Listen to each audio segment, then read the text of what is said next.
Bonjour, je m'appelle Camille et je suis chargé de recrutement chez Forge.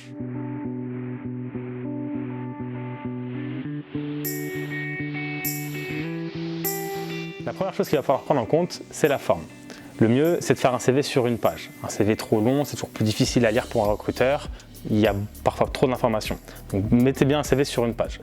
Ensuite, vous allez devoir le répartir en 3 grandes thématiques. Expérience, formation, compétences. À vous de choisir laquelle vous allez prioriser. Si vous avez beaucoup d'expérience, mettez en avant vos expériences. Si vous êtes jeune diplômé, mettez en avant votre formation.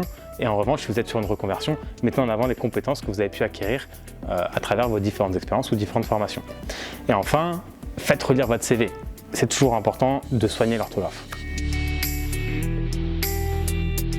Le deuxième point, c'est le fond. En effet, vous allez devoir adapter votre CV à chaque candidature en fonction de l'entreprise que vous voulez intégrer et le poste que vous visez. Typiquement, chez Forge, on recrute majoritairement des commerciaux itinérants.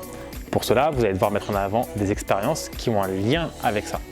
Toutes les expériences commerciales, vous allez pouvoir les développer, les détailler, d'autant plus si ce sont des expériences dans notre secteur d'activité, donc l'automobile ou le bâtiment, pour Forge en l'occurrence, n'hésitez pas à le mettre en avant, c'est toujours une valeur ajoutée.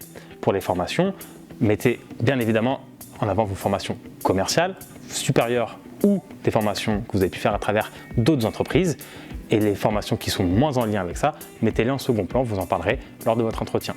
Enfin, les compétences, d'autant plus si vous êtes en reconversion, n'hésitez pas à les mettre en avant également. Mettez en avant toutes les compétences que vous avez pu acquérir à travers votre formation ou vos expériences et que vous jugez pertinentes par rapport au poste auquel vous postulez, et là en l'occurrence au poste de commercial.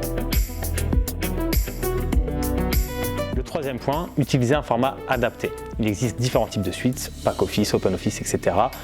Utilisez un format PDF compatible à tous les recruteurs.